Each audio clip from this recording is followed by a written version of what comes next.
এক শান্ত ও সুন্দর গ্রামে দুই বন্ধু বাস করত। তাদের নাম ছিল আলী আর অমর। আলী সবুজ রঙের টুপি পরত এবং অমর সাদা পাগড়ি। তারা দুজনেই খুব ধার্মিক ছিল এবং প্রতিদিন সকালে ফজরের নামাজ পড়ার জন্য মসজিদে যেত। একদিন আলী আর অমর গ্রামের পাশে বিশাল এক গম ক্ষেতের পাশ দিয়ে হেঁটে যাচ্ছিল। ক্ষেতের সোনালী গম বাতাসে দোল খাচ্ছিল, যেন আল্লাহর অসীম রহমত তাদের উপর বর্ষিত হচ্ছে। দূরে তারা একটি সুন্দর মসজিদ দেখতে পেল, যার মিনারগুলো আকাশের দিকে উঁচু হয়ে দাঁড়িয়েছিল।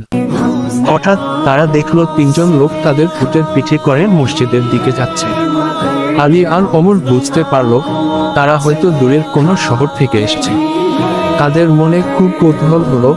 তারা ভাবল যদি এই আগন্তুকদের সাথে কথা বলা যেত। আলী আর অমর দৌড়ে গিয়ে আগন্তুকদের কাছে পৌঁছালো। তারা সালাম দিয়ে তাদের পরিচয় জানালো। আগন্তুকরা তাদের সাথে খুব আন্তরিকভাবে কথা বলল। তারা জানালো তারা মক্কা শরীফ থেকে হজ পালন করে ফিরে আসছে। আলী আর অমর হজের গল্প শুনে খুব উৎসাহিত হলো। তাদেরও ইচ্ছে ছিল একদিন তারা হজ করতে যাবে। আগন্তুকরা তাদের জন্য দোয়া করল এবং বলল আল্লাহ যেন তাদের সেই সুযোগ করে দেন। এরপর আলী আর অমর আবার তাদের পথে চলতে শুরু করলো। তাদের মনে হজের পবিত্র স্মৃতি গেঁথে রইল।